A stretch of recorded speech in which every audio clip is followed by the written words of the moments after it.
Hello అందరికీ! ఈరోజు broccoli curry try చేద్దామని కొన్ని వీడియోస్ చూసి ట్రై చేశాను అనమాట. బానే వచ్చింది. నేను ఎలా చేశానో చెప్తాను మీకు. First tomato, onion, green chilli అన్నీ కట్ చేసుకున్నా. బ్రకోలీ చూసి కట్ చేసుకోండి, పురుగులుంటాయి. నాకైతే వచ్చింది అట్లానే. బ్రకోలీ బాయిల్ చేసుకున్న తర్వాత పాన్ పెట్టి ఆయిల్ పోసుకున్నా. బిర్యానీలో వేసే రా మసాలాస్ అన్నీ వేసుకున్నా. వాటి నేమ్ అయితే నాకు అడగొద్దు, నాకు తెలీదు.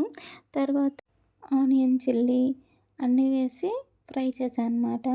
తర్వాత గ్రీన్ పీస్ వేసుకొని మళ్ళీ బ్రకోలీ వేసుకొని మగ్గించా. తర్వాత కర్డ్ వేసుకున్నా. కర్డ్ వేసుకునేటప్పుడు వీడియో తీయడం మర్చిపోయాను. కర్డ్ వేసినాక కర్రీ అయితే చాలా టేస్టీగా వచ్చింది. తర్వాత నేను ట్రై చేశాననమాట. టేస్ట్ అయితే బాగుంది. తర్వాత మా అక్కకి ఇచ్చాను. తను కూడా చాలా బాగా వచ్చిందని నాకు కాంప్లిమెంట్ ఇచ్చిందనమాట. మీరు ఎప్పుడైనా బ్రకోలీతో ఇలా కర్రీని ట్రై చేశారా? ట్రై చేస్తే చెప్పండి ఎలా అనిపించిందో. మీరైతే మన ఛానల్ని సబ్స్క్రైబ్ చేయండి, సపోర్ట్ చేయండి. Bye bye.